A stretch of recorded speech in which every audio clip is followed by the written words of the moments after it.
Most of you know me from my political clips, but outside of all this, I'm a business owner, a husband, a father, and just a regular guy who's been watching this province and this country that I love slip further and further into chaos.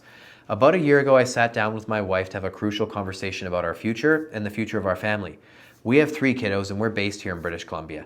And I felt as though I was losing hope that I could set up a future for my kids where they'd be able to have a sustainable life of freedom and prosperity. And you know what? When we assess where we're at here in Canada, especially in British Columbia, I feel that that concern is both warranted and that it probably resonates with a lot of people. So I said to my wife, we only really have 3 options. Option 1, we can stay and do nothing and complain. And that option to me was nixed immediately because there's no one more frustrating in this world than people who see a problem, complain about a problem, and yet do nothing to solve it. So that one was out. Option 2, we can flee to somewhere with more opportunity.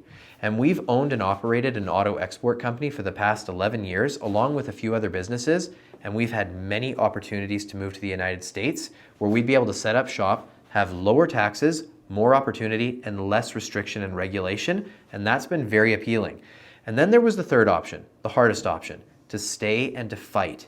Now, ultimately, that's where we landed, and here's why. I think it's 40,000 or 70,000 people that left British Columbia last year? And you know what? With good reason.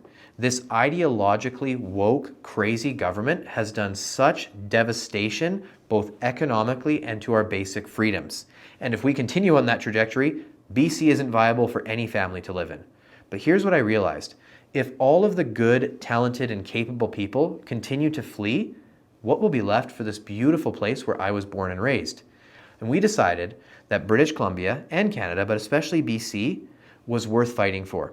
That we are incredibly blessed to live in one of the most beautiful places in the whole world that's full of talented and capable people. But here's what I really believe, and I want to say this to all of you watching this, that we need to make a decision, that we can't stay apathetic on the sidelines, but that we actually need to come together, work together, and fight together for this beautiful place. Each of us have a voice, a capacity, talents, giftings, and abilities, and we need to work together to push for the future of our families. And you know what? British Columbia used to be a free and prosperous place, and I really believe that it can return to that and actually be far better than it's ever been before. But it will take all of us working together and deciding that this place is worth fighting for.